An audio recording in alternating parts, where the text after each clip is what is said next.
Sebab segala sesuatu adalah dari Dia, dan oleh Dia, dan kepada Dia. Bagi Dialah kemuliaan sampai selama-lamanya. Kemuliaan dunia selalu bersinar terang.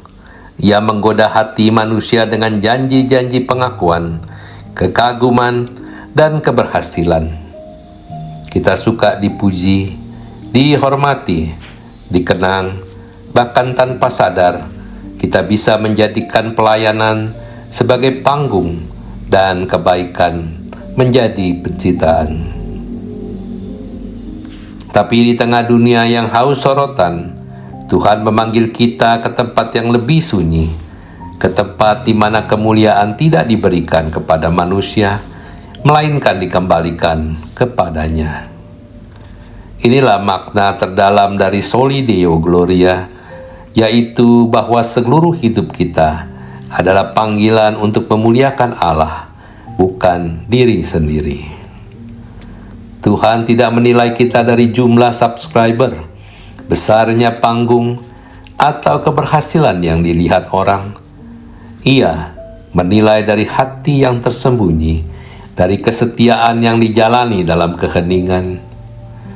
Ibu rumah tangga yang melayani keluarganya dengan kasih, guru yang sabar mendidik anak-anak tanpa pernah mendapat sorotan, anak muda yang memilih hidup kudus meski harus menolak budaya zaman, seorang pekerja yang jujur meski tidak pernah dipromosikan. Mereka inilah penyembah sejati.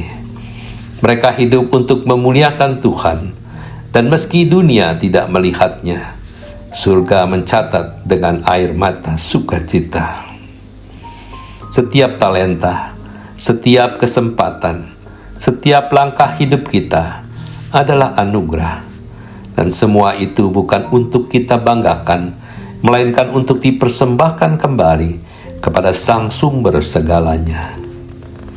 Ketika kita mengucap Soli Deo Gloria, kita sedang berkata, Tuhan, apapun yang Kau lakukan melalui hidupku, biarlah semua kembali kepadamu. Jangan biarkan aku mencuri seberkas pun cahaya yang seharusnya hanya untuk-Mu. Ini bukan kerendahan hati palsu, tapi penyerahan diri yang penuh kasih. Kita tahu bahwa tanpa Tuhan kita bukan apa-apa. Kita hanya alat, dan menjadi alat di tangannya sudah merupakan kehormatan terbesar. Apakah kita siap menghilang? Pertanyaan yang paling menyakitkan namun membebaskan adalah, apakah kita rela tetap taat meski tidak dikenal? Apakah kita mau tetap melayani walaupun tidak dihargai? Apakah kita siap menjadi benih yang ditanam, terkubur dalam tanah, agar kelak orang lain memetik buahnya? Jika jawabannya ya, maka kita sudah mengerti arti Soli Deo Gloria. Akhirnya, Soli Deo Gloria bukan sekedar ucapan di akhir khotbah atau tulisan di akhir lagu. Itu adalah nafas dari setiap orang yang telah disentuh kasih Kristus. Itu adalah seruan jiwa yang telah jatuh cinta kepada Allah dan tidak ingin menukar cinta itu dengan popularitas dunia.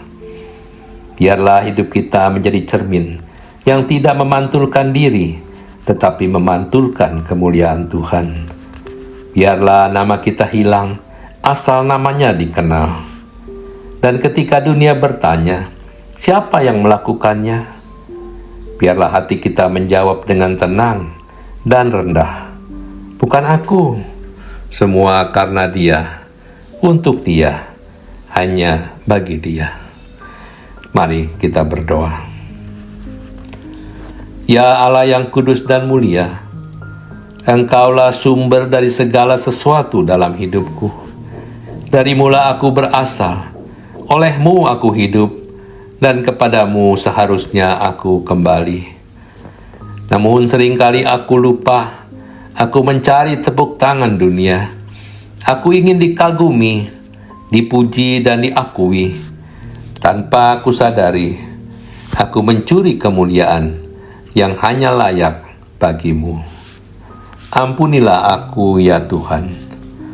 Aku berdoa hari ini, ubah hatiku, ajarku untuk hidup hanya bagimu, untuk bekerja dengan sungguh-sungguh, bukan demi nama besar, tetapi untuk membawa senyum ke wajahmu.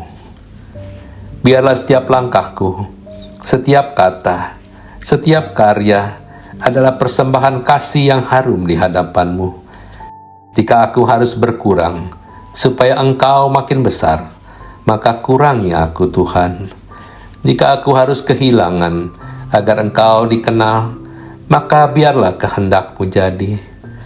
Jadikan hidupku kesaksian tentang kasih-Mu, dan di akhir segalanya, biarlah hanya satu nama yang diagungkan, Yesus Kristus, Tuhan dan Juru Selamatku. Hanya bagi Allah segala kemuliaan. Soli Deo Gloria.